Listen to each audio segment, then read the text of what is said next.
Thanks, everybody. Welcome to Build. I'm your host, Ricky Camilleri. Our next guest is one of the funniest comedians of all time. She just wrapped the first season of her fantastic show on Hulu, I Love You, America, and now you can see Sarah Silverman with John C. Reilly once again in Ralph Breaks the Internet, the sequel to the beloved animated film Wreck-It Ralph from 2012. Let's take a look. 3, 2, 1, go! Way to go, kid. 1 second, I'm having the time of my life. The next thing I know, my game is just... Kid! gone. Sugar Rush is getting unplugged. Oh no, I'm freaking out hard. If I'm not a racer, what am I? Oh, you're my best friend. All we gotta do is find a part to fix your game. Everything goes back to the way it was. But where are we gonna find that? The internet! What?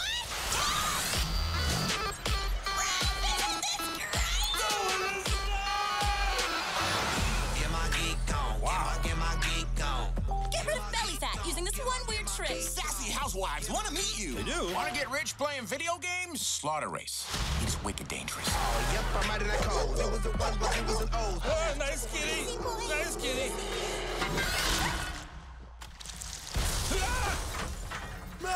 Attention to detail is pretty impressive.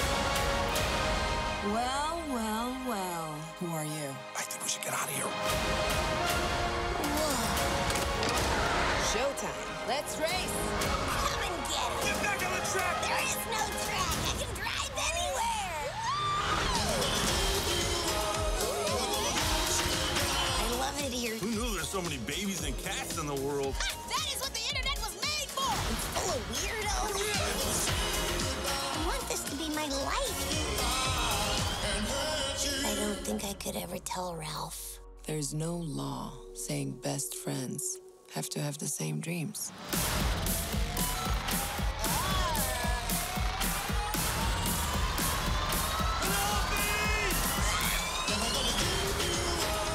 This is what's called the dark net. Are you sure this is safe? Just whatever you do not look at his little brother. Oh, his little brother? What are you doing here? The reason I came to your neck of the face, I mean, there's a face in your neck. I mean, woods, neck of the woods. Everybody, please welcome the great Sarah Silverman. Hi. Hola. Hola. ¿Cómo está? Muy bien, ¿y tú? Así, así. Excelente. Thanks so much for being here. Congratulations on the movie, on the sequel. It's wonderful. Congrats. Thank you. Yeah. It is good. It is really good, and it's not always that you get to say that about a sequel. No. And you do. Honestly, I know it's like a Disney sequel kids movie, but it is about the human condition for reals. I guess you could say that about anything, but... And I think it's also about how we raise our children and friendship, and especially how we raise our daughters when it how comes we to raise your ourselves. Character. Yeah. I mean, you know, the bad guy in this is Ralph's own insecurity. And we all grapple with that at every stage, every transition of our lives, you know? And it's interesting. It's like truly about looking inward and accepting yourself and having things like insecurity and working through it and, you know, knowing that we're all just made up of feelings and that's part of it, but that it can get the best of you if you don't look inward. We have a couple generations in of not looking inward, and we're paying the price for it. There's something, I use the word progressive, and I don't mean that politically, but something progressive. God forbid. Yeah. Oh no, we'll get there. We'll God get there. forbid. But something progressive about a Disney film, essentially a family film that doesn't really have a villain, that doesn't have an easy villain that everybody can sort of work against. The villain is, as you said, inward. Were you surprised when you saw that in the script when they were talking to you about the story? I think it's amazing because even just every element of it, the fact that you see the internet for what it is, for what children and we all experience, how, you know, it can build you up, it can tear you down, and if you really don't figure out how to pin your worth on your own self and not on likes and hearts and things that strangers with egg avatars say, you know, I think it's so cool they did the princess scene. They show all the princesses, besides the fact that it's just epic and really cool, but that you get to really see the canon of these princesses and Disney's own part in now something that we now understand as problematic, that, it's always a damsel in distress. A big, strong man saves her, and she's got a teeny tiny, absolutely not attainable waist. And, in the beginning, very white, as things were in art, sadly. And then you see the progress, and you see them learn and grow and change and be changed by what they, by progress. All the way to a little Jewish 9-year-old with an attainable waist and comfortable clothes, and I like that. Right, so much of her story in the film is learning what defines her as a person and how she is different from the way that everybody else has defined a woman or defined a character within this world for so long, leading up to the fact that there's only one other woman in this big game that she wants to be a part of. I don't want to give too much away, but a lot of the film is about this character learning how to define herself and make herself as opposed to the way everybody else has assumed she should be. Did you relate to that at all?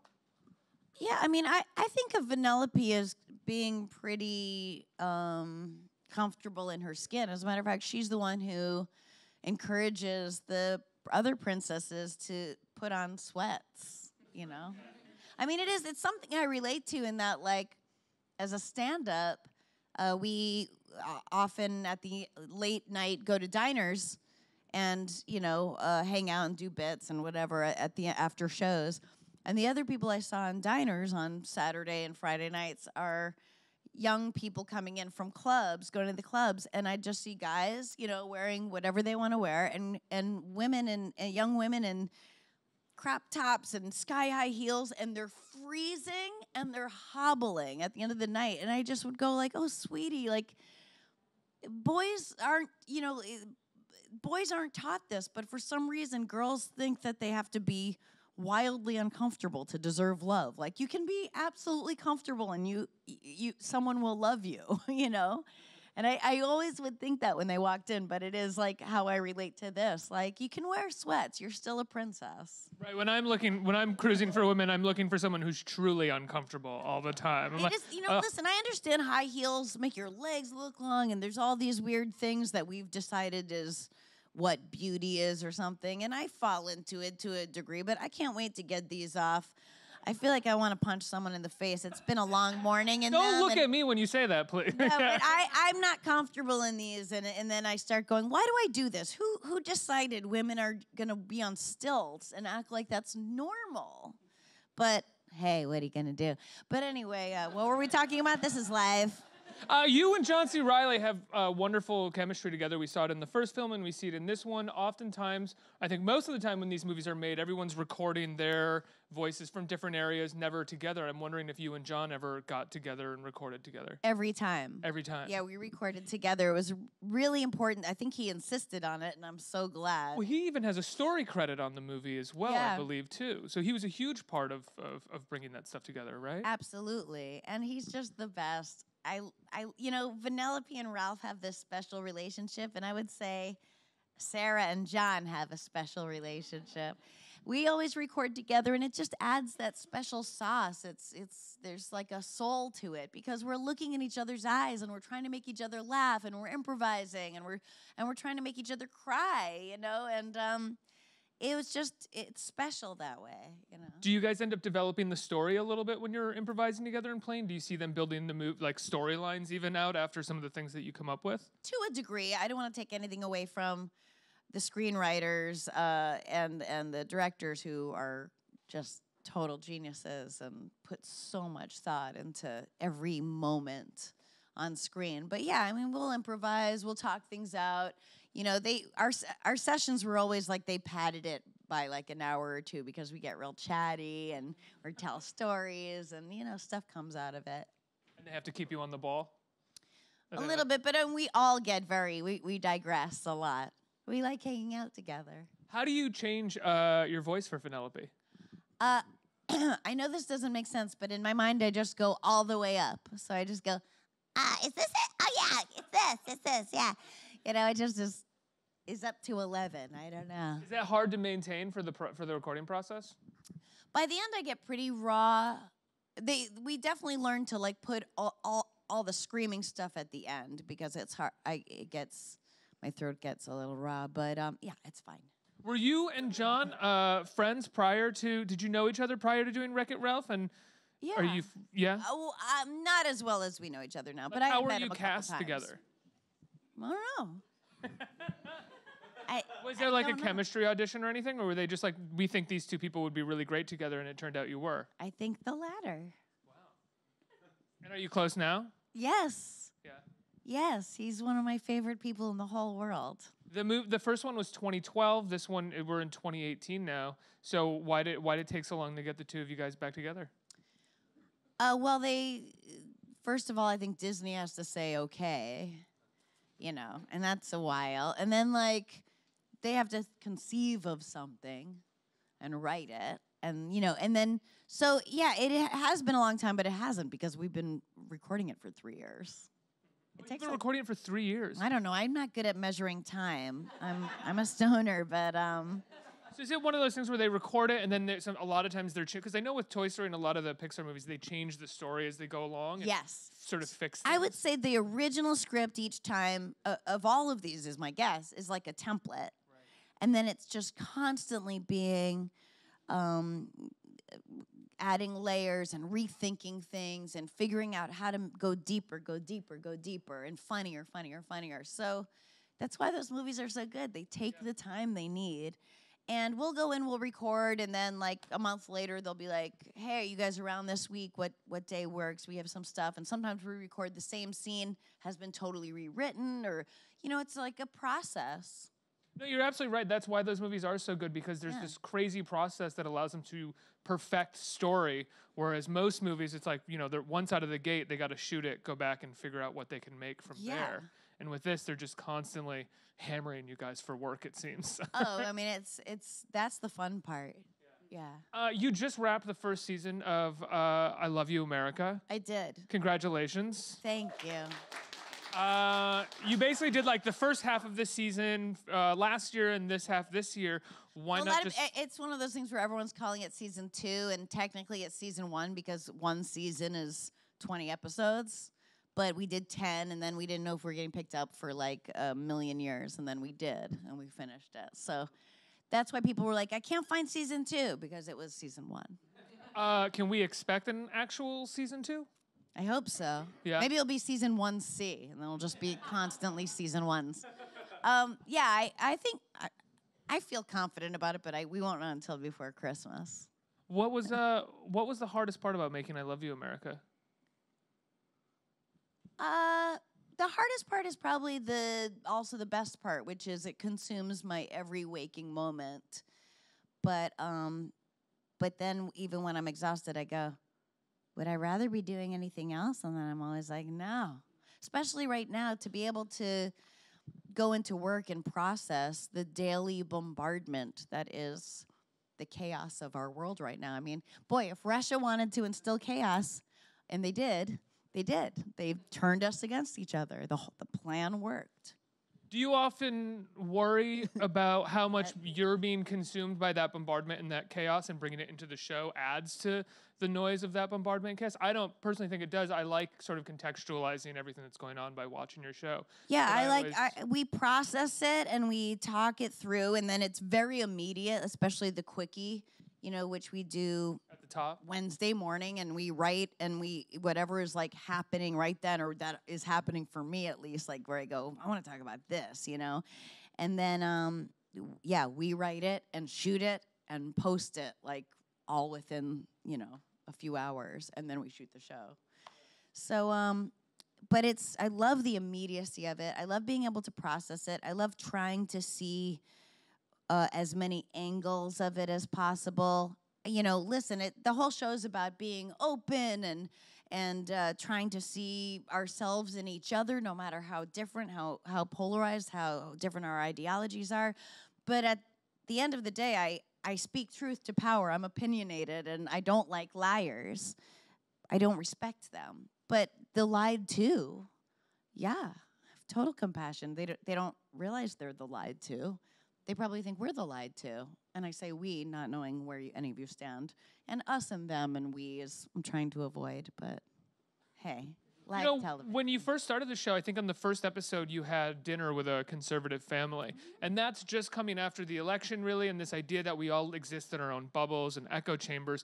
And after having done 21 episodes, have you found that it is possible to puncture those bubbles a little bit? Or do you feel like you just have to exist within your echo chamber and that's the best place to use your voice? I do, but it's not by yelling facts even or poll numbers or things at each other, because that doesn't actually change people's minds as much as maybe it should.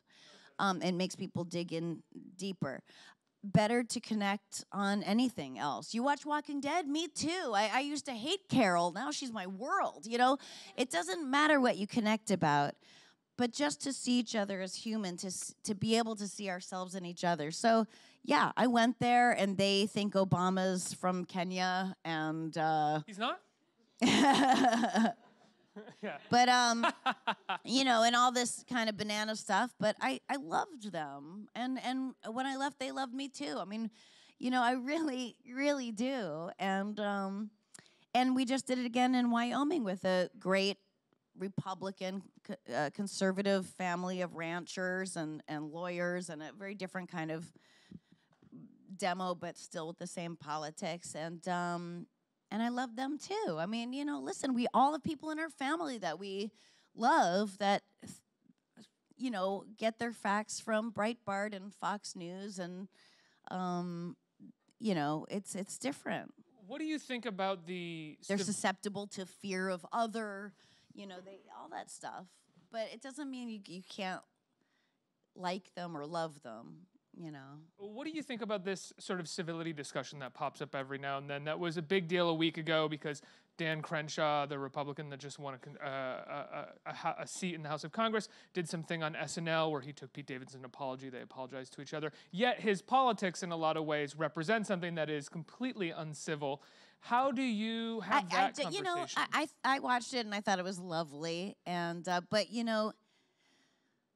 It's funny that the same people that talk about civility and, you know, you're rude or you're crass are people who are absolutely accepting children being separated from their families at the border and crimes against humanity that this administration is committing, in my opinion, but I believe objectively.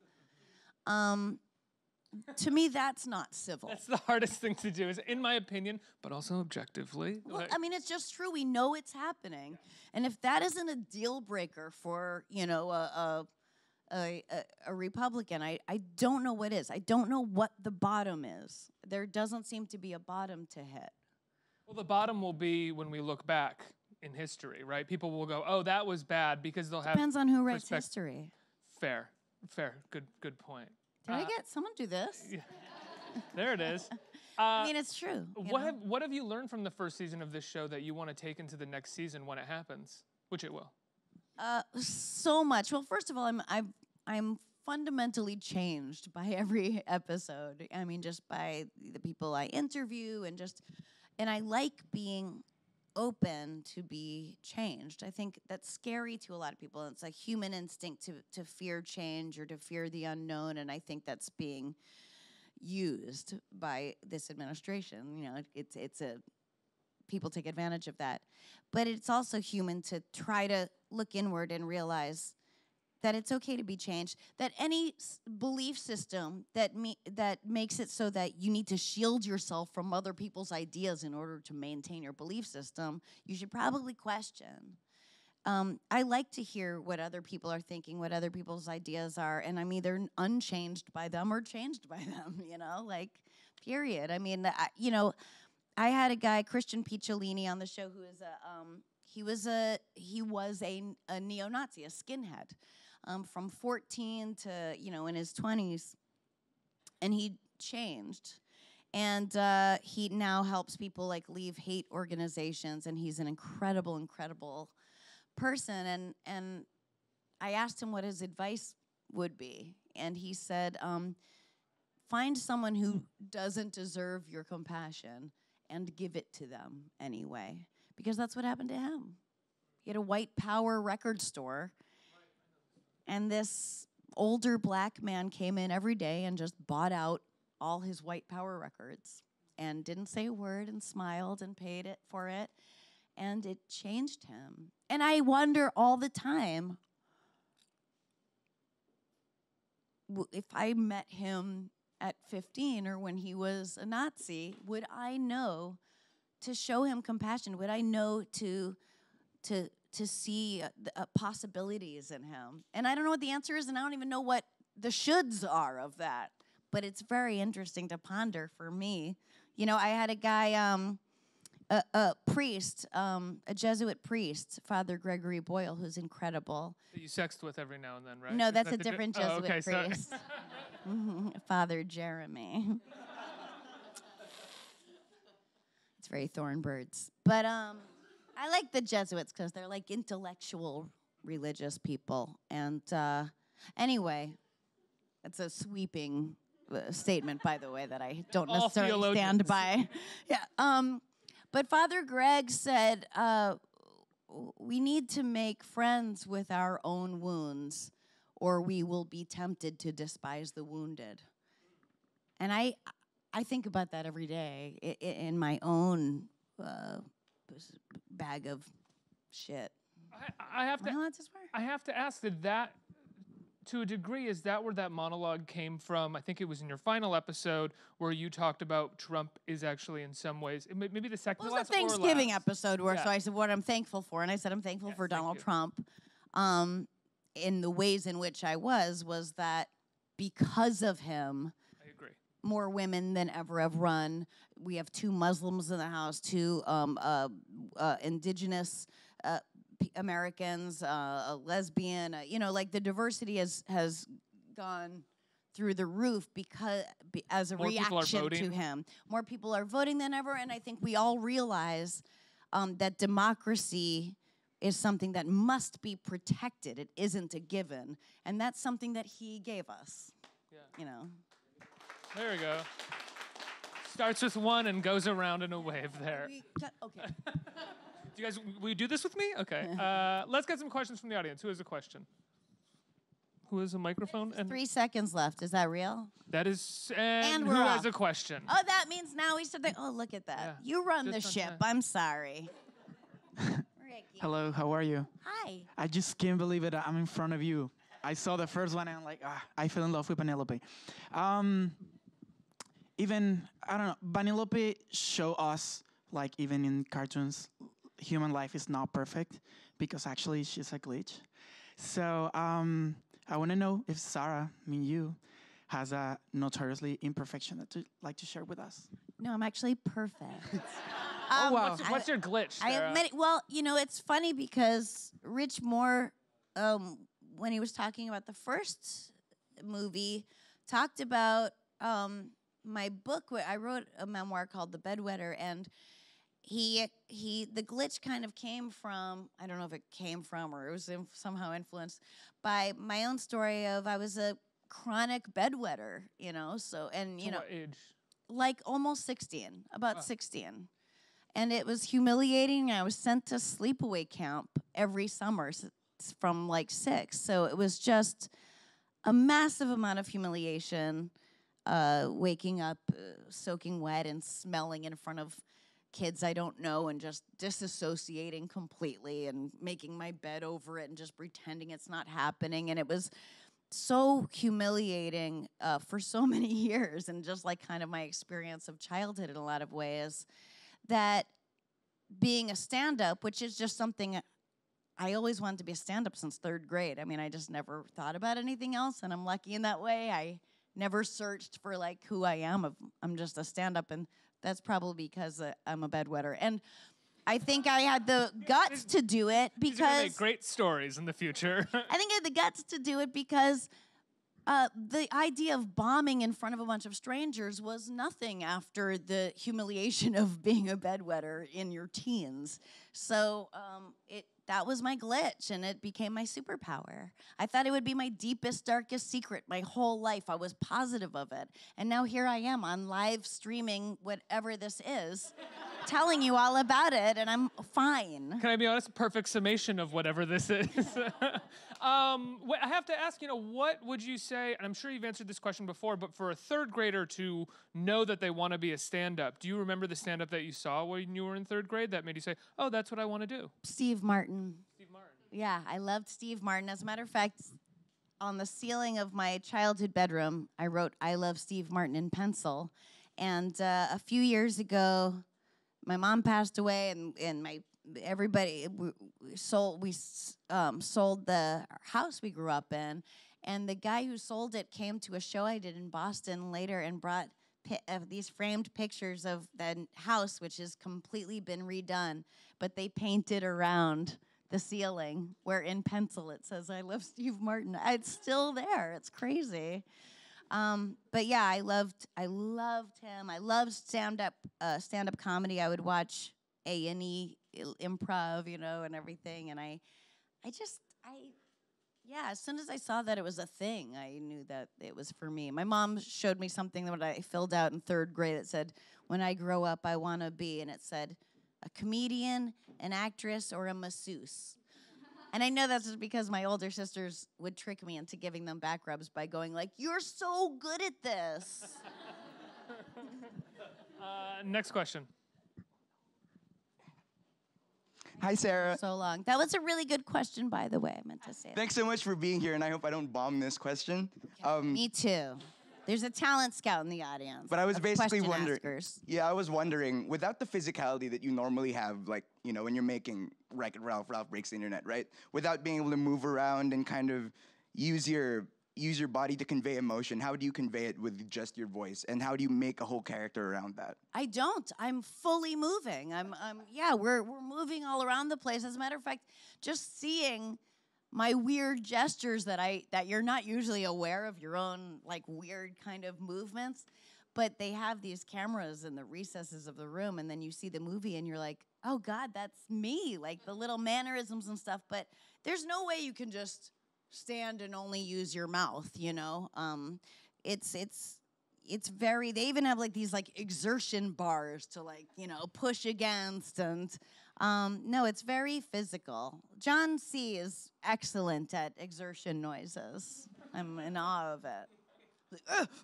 There's a lot of like sounds running and all these things that's very awkward to do, but he is incredible. I feel like you have a lot of sort of screaming as well. A lot of Ralph! Ralph! Yeah. One more question. Hi, Sarah. Hi, I'm Eric. Big fan, love the show. Can't wait to see the movie. So one of the videos I watch of you when I'm like down is a video of you and Seth Rudetsky talking about musical theater and singing. It's like one of my favorite things to watch ever. So I was wondering if, do you have any show tunes in your heart, or is there a Broadway show currently you'd love to like swing into? Well, I love that you watched that because I got to sing, and that was a blast. And as a matter of fact, I have a song in the sequel, Vanellope does, and Alan Menken wrote it. I mean, not only is he written like every epic Disney song, but he wrote my favorite musical, Little Shop of Horrors.